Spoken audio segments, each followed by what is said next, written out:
Hello, everyone. Thanks for tuning in to Feedback today.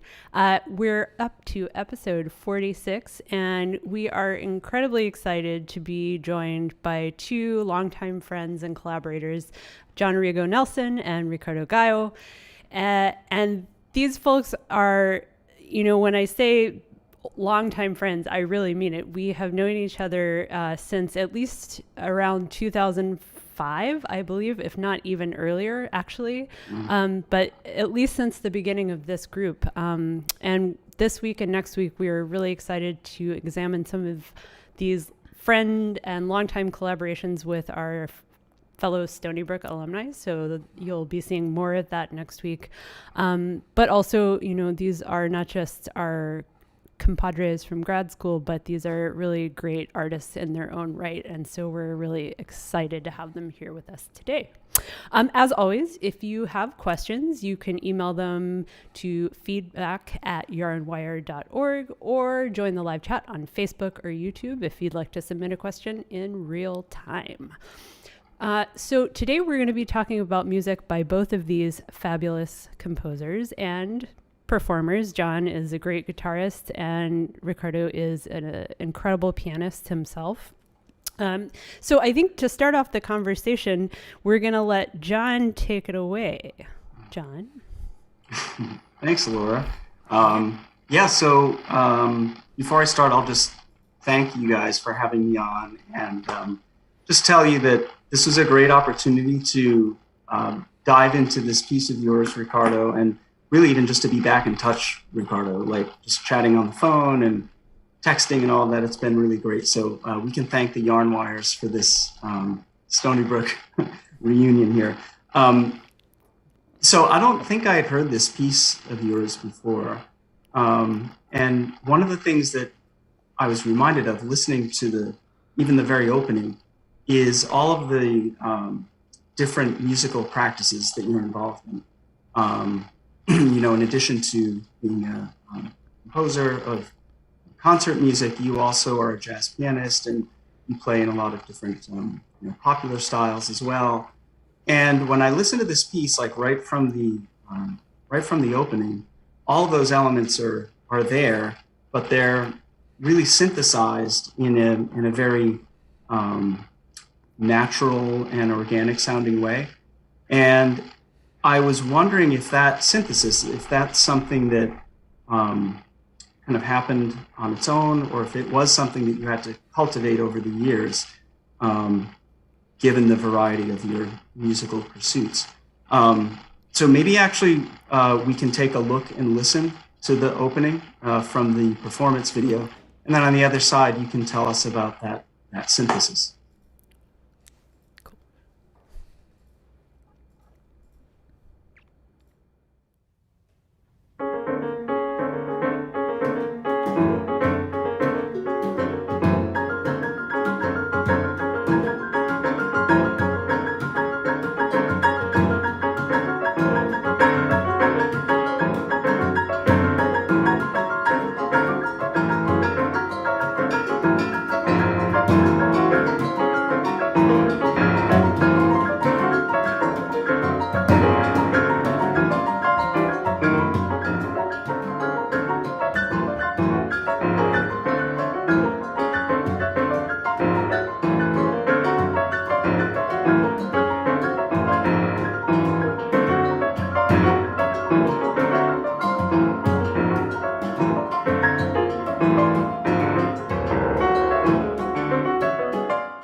thank you everybody at Wire for having us here. Yes, like John says, it's a great opportunity for us to reconnect and to talk about this music. And we've known each other probably even before Wire started, and it's been for us. I'm sure for John is the same. It's been a thrill to see the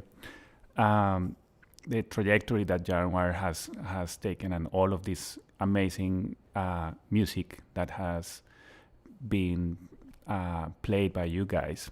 So going to John's questions, I think it's maybe more of the later. It's this integration. It's something that happens through time, and in every piece that I write, maybe I'm thinking about these different interests, improvisation and folk music, either from my country or beyond, and different kinds of contemporary music, and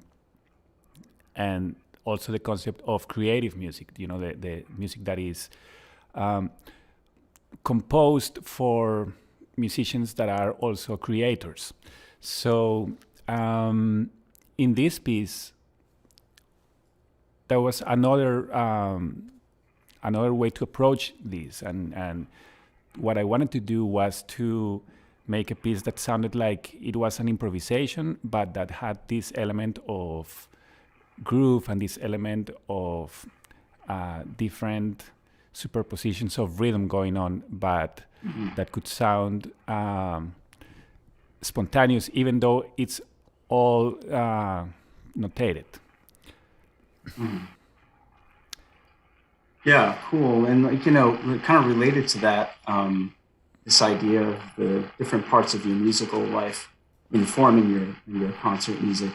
In the score preface, you mentioned that a lot of the piano material is derived from your own improvisation. And I was curious about what that process is like. If you're improvising with the aim of generating music for a notated piece, is this something that you're doing at the keyboard and then stopping to write things down? Are you recording lengthy improv sessions and listening later? Kind of like, how are you monitoring and like your own improv for something like this?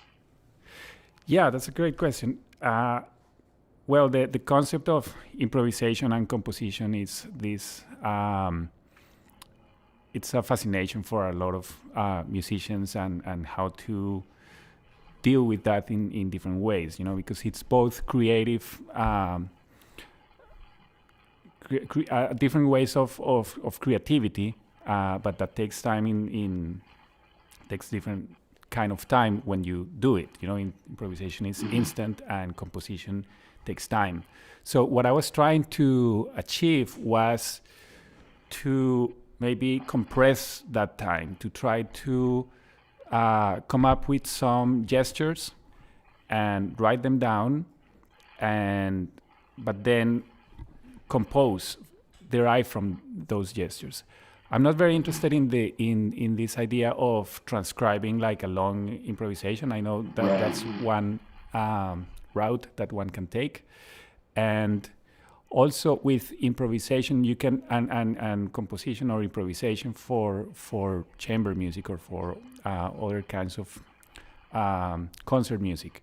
There are different strategies, and in this case, in this piece in particular, the strategy was to generate some materials, but then start to lay them out as a composition, as a normal composition when you take decisions, specific decisions to shape the music, to give the music some form. So that was the idea. And when you hear improvised music, there's this kind of like you can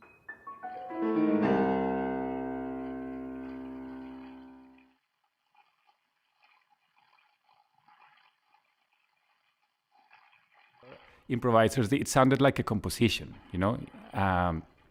but it can also go the other way, like a composition that is flowing, and okay, that's good. It sounded like an improvisation, So I was kind of like going for that in this piece. Mm-hmm. Yeah, I mean, I think that for most people, I would imagine, I know for me, a certain amount of improvisation is going to be part of just getting the ball rolling, I mean, for me, it might be experimenting with sounds or what an instrument can do. But I mean, improvisation and experimentation are kind of facets of the same idea, really. So yeah, we do have an excerpt here, which is from the piano solo going into the following section for the full ensemble. And you've described this piece as having 3 main sections, and each section has a seed from which that section kind of grows. So this is one such section, and we can maybe take a listen, and if you want to elaborate on the other side, you can do that.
Yeah. No, it's great to hear this again, and to hear the sound of the ensemble and the sound of Laura playing this. A lot of this piece was inspired by Laura's playing. And I'm looking at this side because Laura is right beside me, but actually, yeah. I should be pointing looking like down, this, Laura. not You know? looking up. Little Brady but, Bunch action.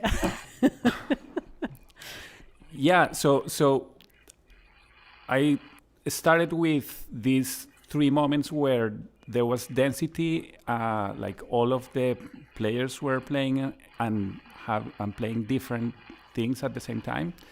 So this was one of those moments, and it's like a 29-beat cycle.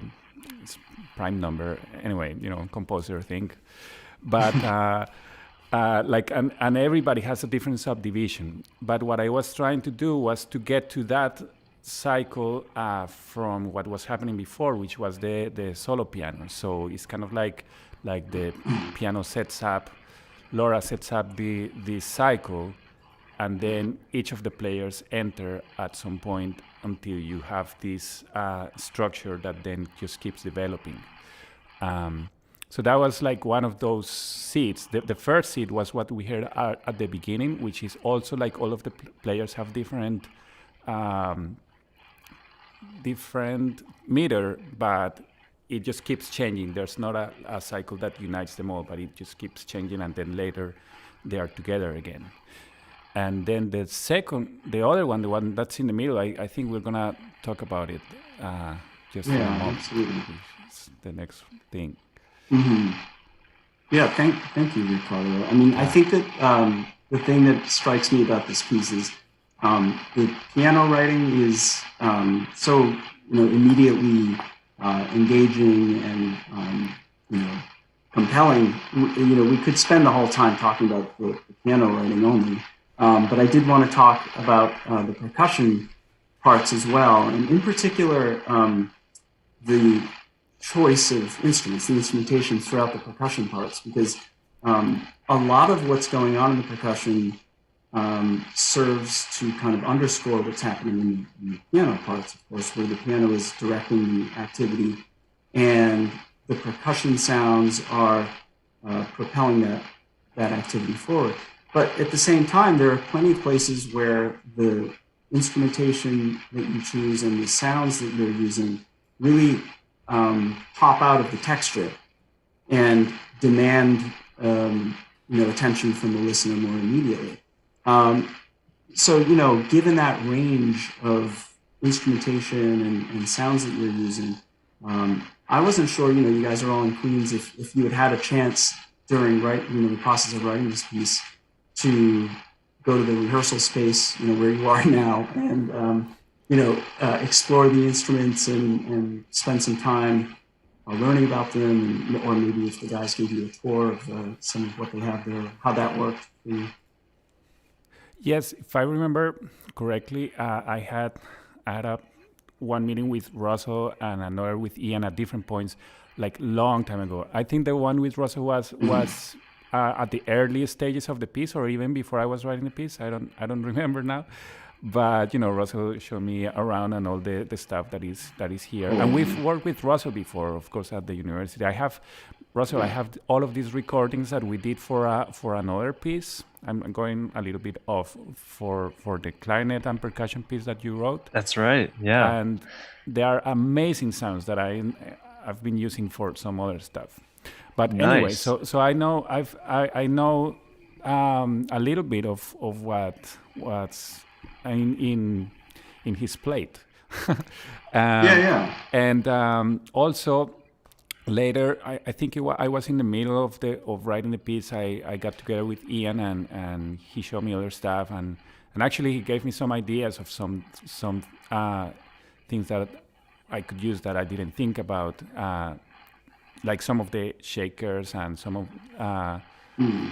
we were looking for something like that, but he kind of encouraged me like yeah, this we don't use this often. We should do that, and the metal sounds was something that I just wanted to have, like this kind of continuum from the piano sounds to the vibraphone and then to the Armglocken that is still pitch but is still losing the pitch a little bit, and then to these pipes that are also pitch but even less so, to just plain metal sounds that sound totally noisy. So it was kind of like I was thinking of that continuum of timbre in the choice of instruments.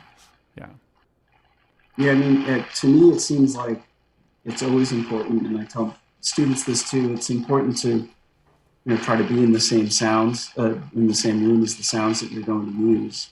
And in particular, though, I don't know, I find that with percussion, it's very easy to miscalculate and think that you get how a sound is going to work from score study or recordings, or, now we have like YouTube demos all over the place.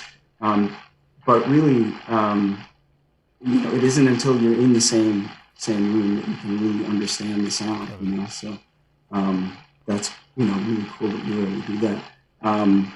So I had one other spot in the score that I want to maybe zero in on with you, and that is the transition from the vibraphone solo into the ensemble section that comes after. And that ensemble section uses these cells, where the musical material is indicated in boxes and distributed accordingly.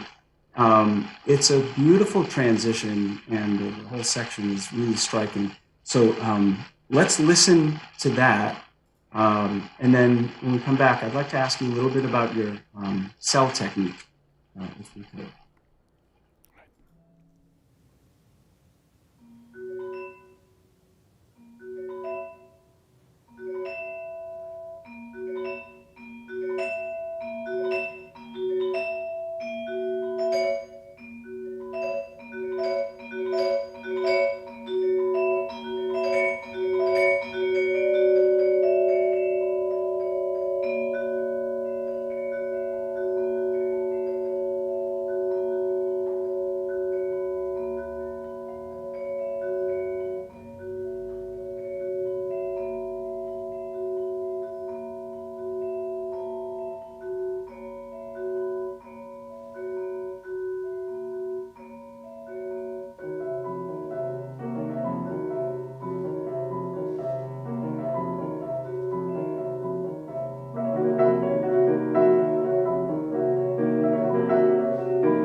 Yeah, so Good. that So was good. the other seat that I was talking about. So in this case, there are also different meters, but as cells in this case. So they are superimposing and changing as time goes on. But it's coming from the Vibraphone Solo this time. So when I was writing the piece, I wrote these cells and I didn't know in which order they were going to go. At some point, I made the decision, okay, this is going to be the first one. That's what we heard at the beginning. And then what we heard before, the cycles ended up like layering the piece. And this ended up in the middle. And it was kind of like a similar technique to make that transition, just to work backwards. Like, okay, I wanted to get to this point where it's dense, and then let's just go backwards and let's make a transition from the vibraphone. Also using this idea of it sounds like it's improvised, but it gets to this cell that then is going to expand in sonority as the other instruments come in. Mm-hmm. So, yeah. Yeah, well, I mean, to me, the thing that was striking too is how seamlessly it moves from the solo into the different notation. Just like we were talking, and it seems like sometimes, pieces that use cells for a certain section, right, you just know when it's happened, even if you don't have to score anything. There's like this sonic break, and then you go, okay, here's the cell part.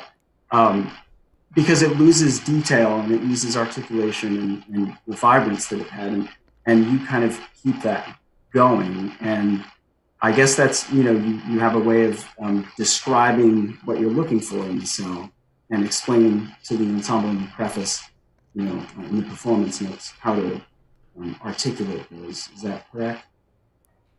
Yeah, it has to do with rhythm too.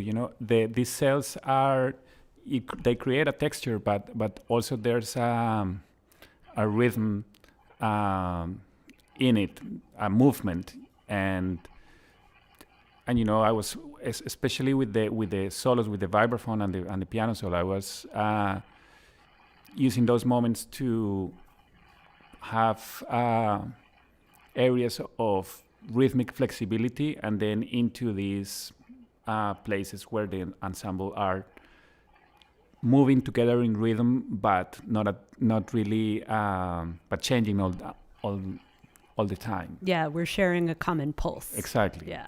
Exactly. I remember putting this section together, and it was hard.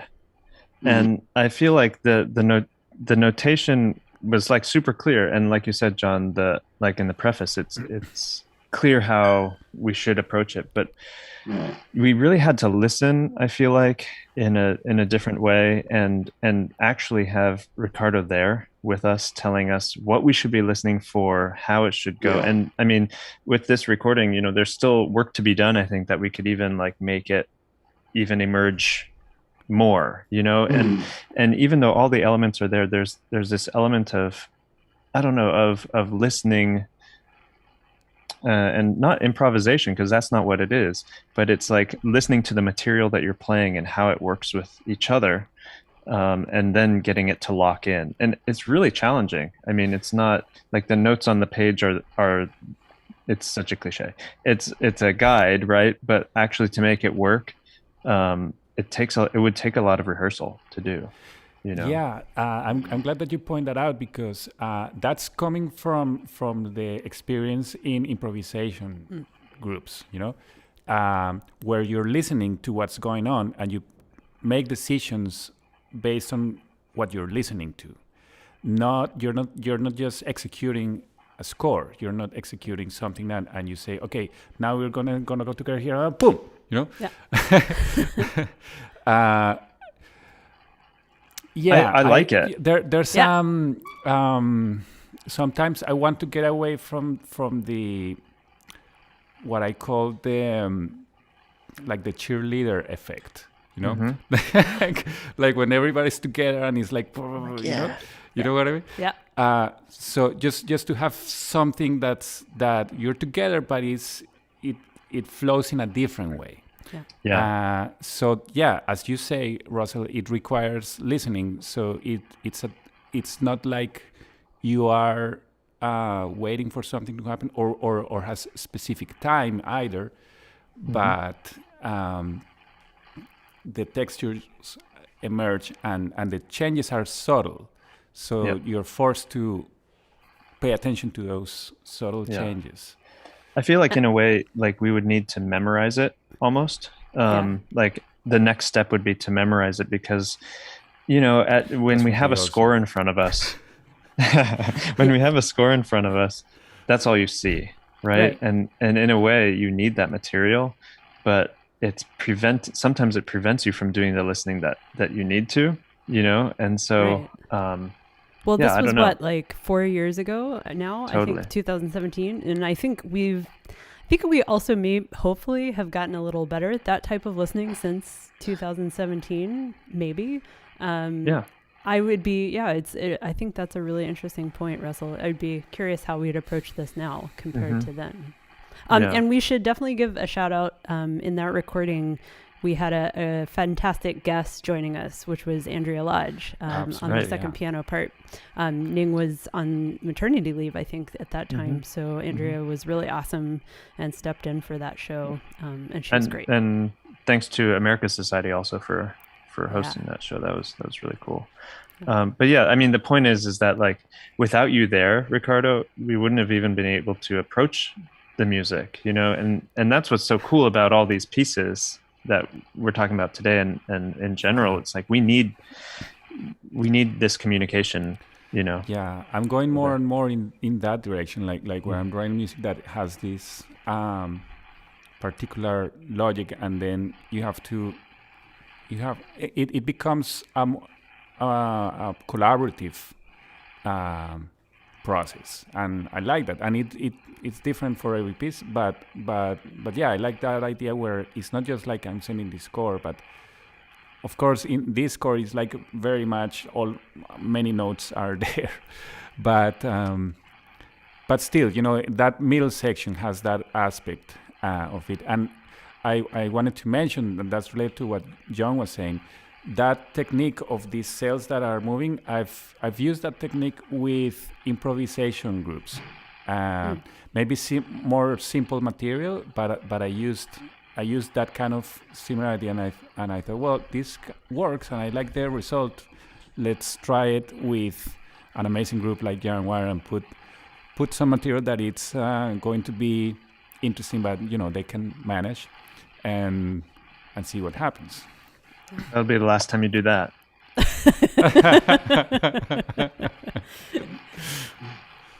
Well, maybe this is a good place to flip you guys a little bit and talk a bit about John's music. And I didn't say this at the beginning, but John has written us not one, but two pieces, actually. And I don't know if we have time to talk about both, but One of the very first commissions that we had actually as a group was from John in 2008, I think. Is that right, John? Am I remembering that correctly? Yeah, I think so. Yeah. I was working on it in 2007 and completed in 2008. Yeah. Yeah, crazy. It's great to be able to write two pieces too, from different parts of my life, Yeah, they're very, very different. They have really different voices. For sure. Yeah. So yeah, take it away, Ricardo. Take it away, Ricardo. Yeah, well, let's talk about the later piece. It's a very interesting piece, Lacrimosa Risoluta. There's a lot of beautiful use of timbres, and more than that, really, it's like for me there is this great transition between timbre to pitch to harmonies to rhythm, actually from rhythm to pitch to harmony to timbre, and it kind of wraps around to rhythm again, from timbre to rhythm. So that's at least how I perceive it. I don't know if you were thinking that, but we've heard that idea before of this continuum. So right from the beginning, actually, of the piece, you hear this interesting play between specific pitch, but it's not so clear, and then it transforms into a particular timbre and then rhythm. So can you tell us something about how you were thinking these pieces? Maybe we can hear the beginning later. Sure, yeah. So I did. For this piece, I guess in a lot of my music over the last several years, but in particular with this piece, I did start. I didn't start with the assumption that any given sound will be fully formed with all of the elements of sound that we think are present at first appearance. And there are some sounds in the piece where it gathers those elements as it moves along, or interacts with other materials that have those elements. So you were referencing the opening, and so the first thing you hear in this piece is the sound of the two pianists scraping along the length of two strings in the low register that are a half step apart. And it's a long, continuous sound, so there's really no rhythmic or pulse element at all. And what happens over the course of the opening is that physical gesture is replaced with a kind of an erratic path on the strings, again, inside the piano. And so we start to incorporate some pitches on either side of the opening two strings. And this like bubbling kind of rhythmic activity starts to develop, where there's rhythmic activity, but it's not periodic. And then that physical gesture gradually settles into a periodic swirling figure. And that's where we get our first pulse, this eighth note pulse that's transferred over to the marimba. And the marimba then opens the way for actual pitch, like real clear, unobscured harmonies and pitch collections and that type of thing. So, this idea that the piece opens with no clear pitch and no clear pulse, but works to develop that, was something that I think is a good example of how I was thinking of these elements as being separate, but, as you say, related. Let's hear it. Cool.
yeah. Awesome. I think we have actually no. Oh, sorry. Go ahead. Sorry, Ricardo. Didn't mean to interrupt you. Oh, okay, it's okay. No, this is one of my favorite places in the piece. Where coming out of this scratching, and then it becomes this pause, and then you start hearing all of these pitches. So I was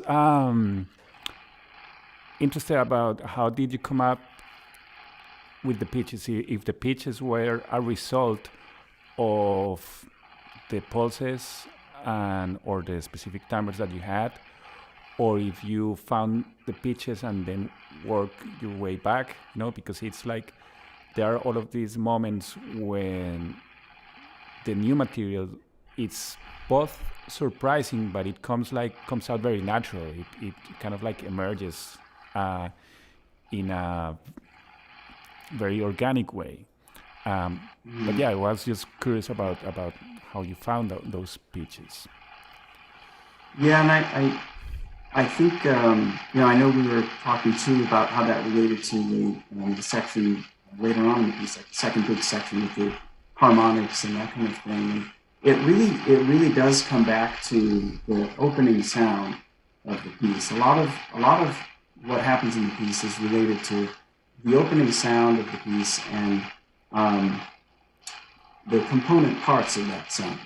So the pitch material really develops out of the timbre, to your point about the continuum. So I kind of like the long scraping gesture that we heard a little bit of in that first clip.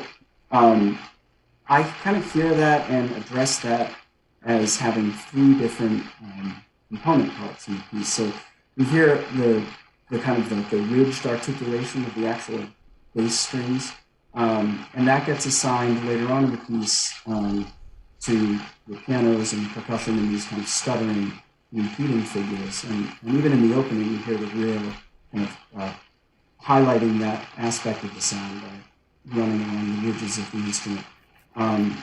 And the second part of the sound is this, both pianos have the sustain pedal going.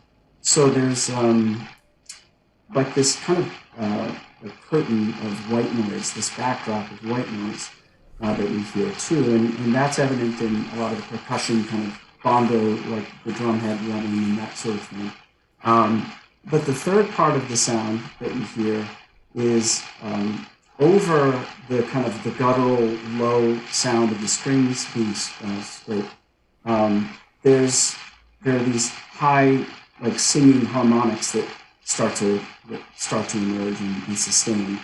And so really the pitch material, especially in the part of the piece with the harmonics, is really related to going back to those very same two strings and exploring deeper, other harmonics that you could find, and then,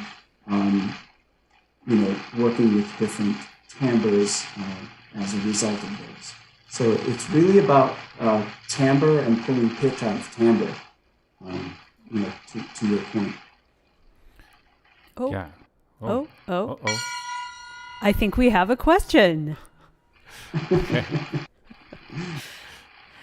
So Giacomo asked for John, how much does the guitar and you being a guitarist, how much the guitar and you being a guitarist has influenced your work in terms of timbre research?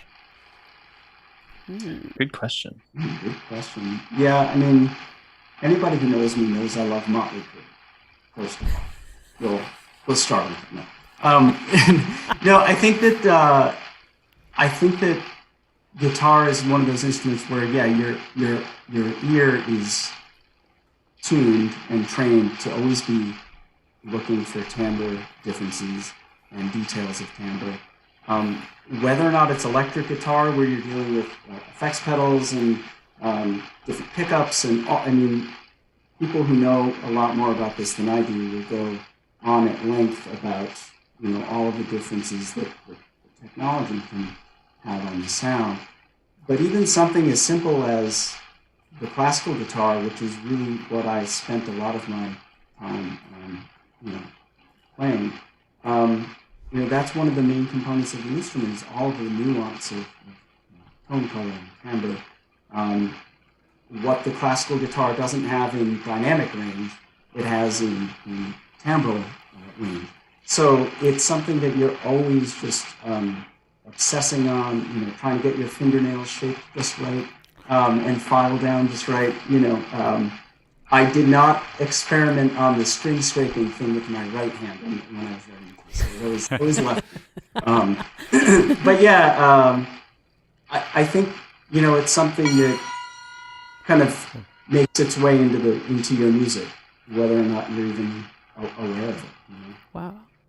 Question number 2. I think Another there's question. Wow. Question. Ooh, Daniel asks, one question for John is his penchant for using Italian titles to many but not all of his works, if he could expand upon that. I love this question. For sure. Well, so the two for Yarnwire have Italian titles for different reasons. The first piece I wrote for Yarnwire, like I told you, Laura, was basically, and I think I mentioned to Ricardo, in many ways was an homage to the Berio piece, to Linnea. And so I chose an Italian title as kind of a nod to that. For this piece, it has a lot to do with, mourning and grieving and that kind of thing. So I wanted the Lacrimosa in the title, but the Risoluta was to sort of frame that process of mourning or grieving, with the idea that we grieve and then we move on, that resolve. And yeah, I don't know. And there are others too. I know the piece for Jubal that I wrote, the solo violin piece. Oh yeah. That's all about early music ornamentation ideas, which developed in Venice. So Veneziana is the title for that. So there seems to always be a reason to use these beautiful Italian titles because they also sound good. They just sound good. It just sounds great. I think they're effective. Also, I think our name in Italian would sound very nice. Oh yeah. What is it? How would it be? Filato. I just did a Google Translate. I came up with Filato Filo or something. Well, coming back to this to what John was mentioning about precisely how the guitar, how a string instrument, when you are so you're touching the strings and you know a lot about how harmonics work, right? I used to play guitar myself before, and when you do that, then when you're on the piano, it's like, oh, you want to kind of like go inside there and explore those possibilities, right? So I was there's something when the pitches start to emerge. Sometimes there are these microtonal differences. And I was very curious about if they came from the differences in that are in the harmonic series or are result of the timbre, or how did you end up with those differences? It's very beautiful and very subtle. So I'm not doing any kind of rigorous work through the harmonic series in this piece at all, really. I think maybe having an understanding of the harmonic series can probably orient you as you're working with these sounds, so you kind of have an idea of where you are in the series. But really, to my point before about creating a timbre and then selecting pitches out of the timbre, in the harmonic section that you're talking about, that we can take a listen to in a bit, I start using the same two strings as the opening, but then as that section continues, I start to use these 3 and 4 note clusters, chromatic clusters in the low end of the instrument. Each one of those pitches now producing its own set of harmonics. So really you get a pretty rich, like bell-like or like a tam-tam kind of effect. And in that sound, I mean, it's just, you just have so much to play with. And so I would just go into that sound and listen for and find pitches, particularly that were out of tune with what we would expect, and then deliberately pair them up with the equal tempo pitch component, like, component on the keyboard or on the keyed percussion or something like that. So it really all is just about going inside that timbre and selecting, just using my ear, nothing really, like I said, rigorous or particularly scientific about it. Maybe we can listen to the next excerpt to hear part of that.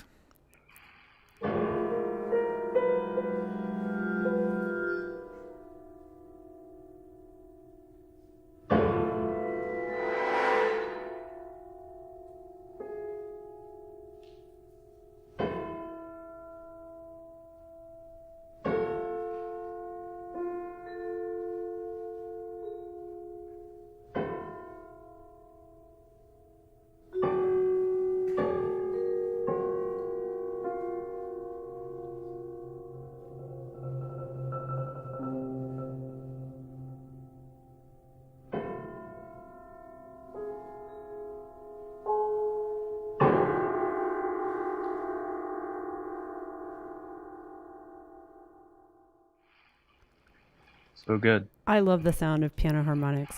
It just always sounds so good. Yeah. Yeah. Go wrong, really. Go ahead. Well, there's another part in the piece where precisely when there are these harmonics that are being taken out, as you said, it's kind of like a concept coming from electronic music to me, where you have a sound that has complex harmonics, and then you start taking off some of those harmonics like a filter. So I was wondering if thinking music in those terms, in terms of technology, but applied to acoustic sounds, like using sound in this like what I call the plasticity of sound. If that was an influence for your work or for this piece. Mm-hmm. Yeah, I mean it's interesting that you bring that up because I don't have any pieces for electronics or digital media aside from things that I wrote for like assignments for courses that I had to take or whatever. All of my music is acoustic. But it's true that I tend to approach my materials and work with my materials when I'm writing in a way that's similar to how a lot of composers work with electronic music. There's a certain like tactile and very direct way of thinking about music that it seems, especially like at Stony Brook we have an analog electronic music studio, and I studied with Daria for several years. At Stony Brook too, and Daria Senegan. And so like there's a way of discussing sounds completely unrelated to the dots on the page and counterpoint and any of that, but really it's about something that's very obvious, but listening very closely and listening on a very detailed level and going right into a sound and finding, like we talked about, the component parts of a sound, but maybe finding details of a sound that might be perceived ordinarily as ornamental or insignificant in some way, and trying to find a structural purpose for that sound. So like we were talking about the early piece for Young Wire, and I used the vibraphone note in that way. So we hear a vibraphone in an ensemble piece, and we perceive the motor as, we know it's there, giving that oscillation to the sound, but we don't really think of it as anything more than just ornamental in that earlier piece, I used that the different speeds of the oscillator to actually set the tempo for different sections. So the vibraphone, as a seemingly insignificant little detail, now has a structural function where it's actually setting different tempi.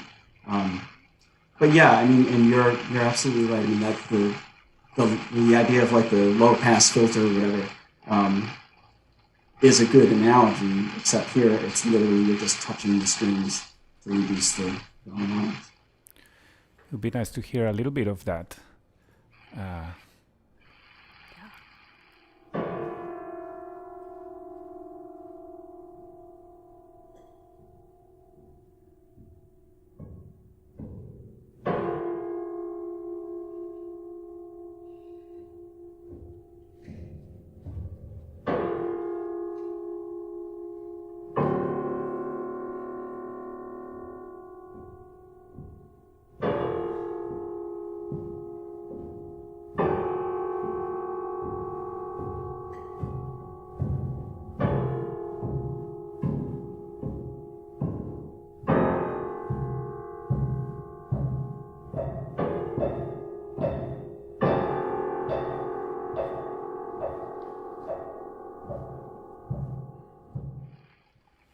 Yeah, to me, it's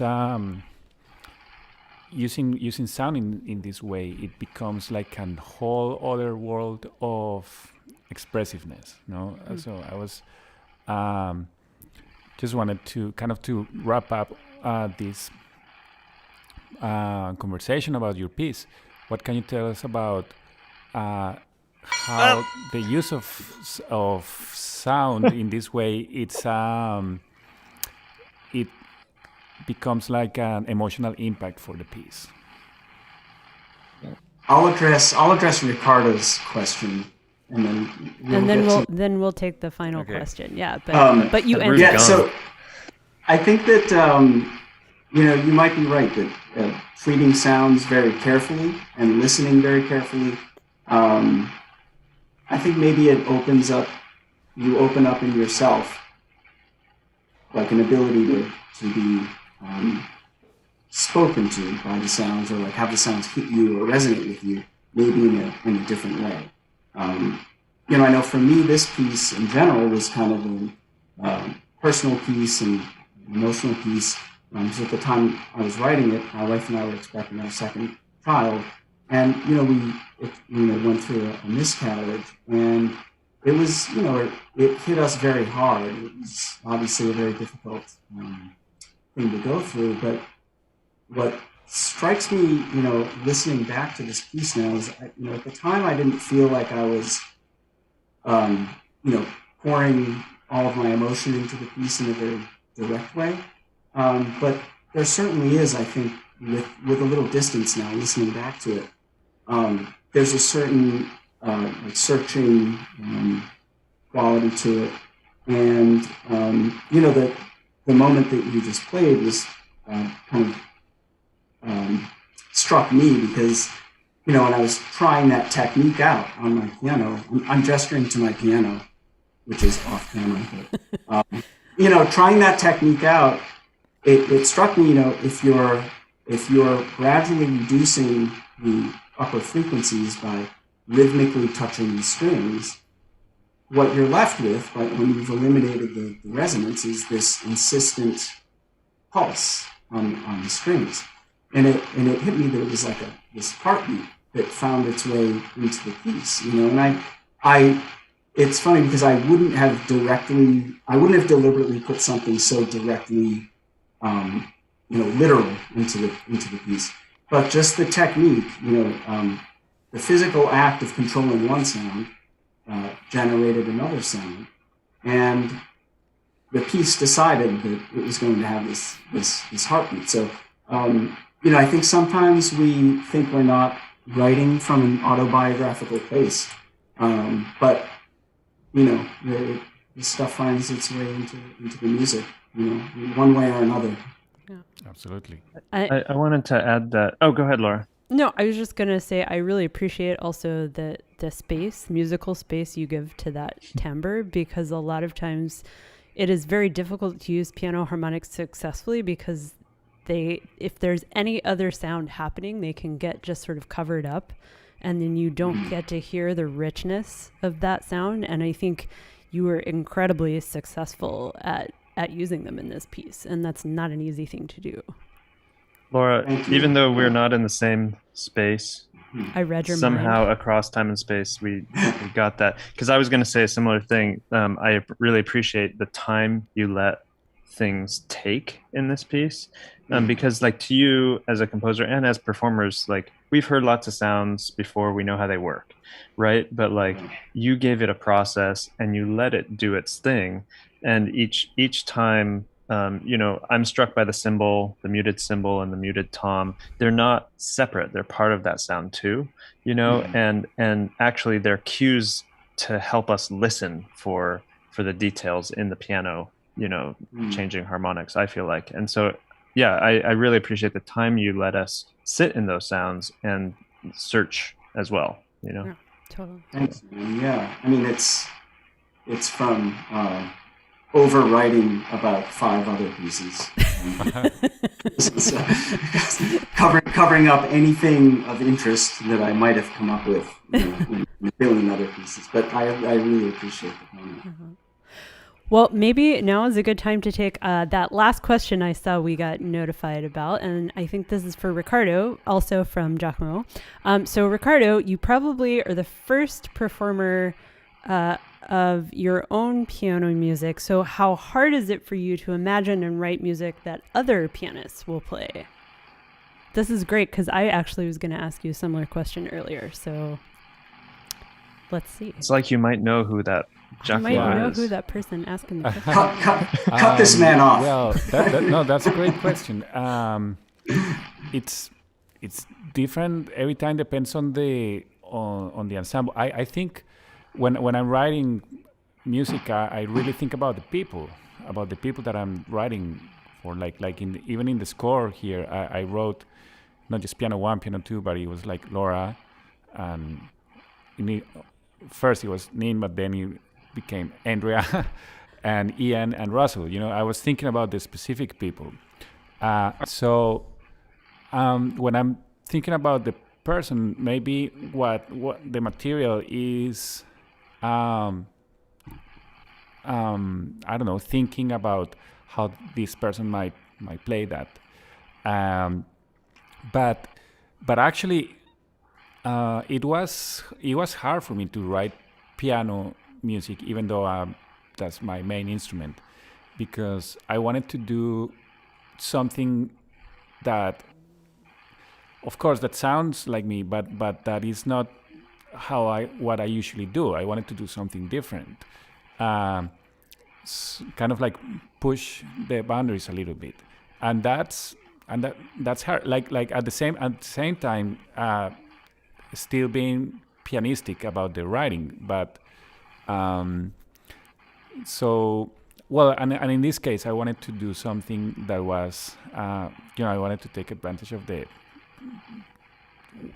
wonderful possibilities of these performers.